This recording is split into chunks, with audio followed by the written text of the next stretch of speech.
صرف ایک منٹ. کیا آپ کو معلوم ہے کہ جس دنیا کی خاطر، جن تعلقات کی خاطر ہم اپنی زندگیاں برباد کر دیتے ہیں، اس کی کوئی حیثیت نہیں ہے، ہماری کوئی اہمیت نہیں ہے.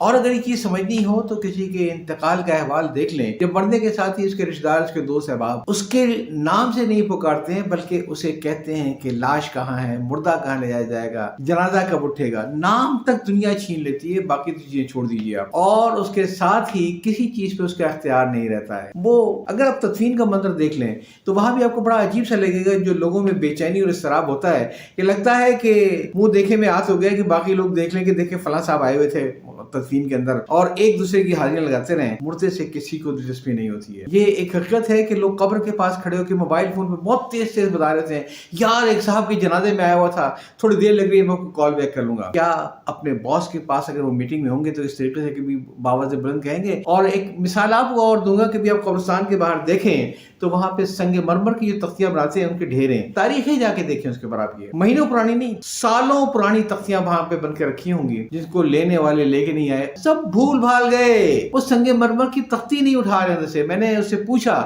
میں نے کہا یار اس میں تو آپ کے بہت پیسے بلاک ہو جاتے ہوں گے اور آپ کا کافی نقصان ہوگا. کہنے لگے یہ واحد کام ہے جہاں 100% ایڈوانس جب ہوتا ہے اس کے بعد ہم کام شروع کرتے ہیں. لوگ اس کے باوجود بھی مردوں کو بلا دیتے ہیں اور ہم سے تختیاں لینے نہیں آتے. یاد چاہتا ہوں. اللہ حافظ.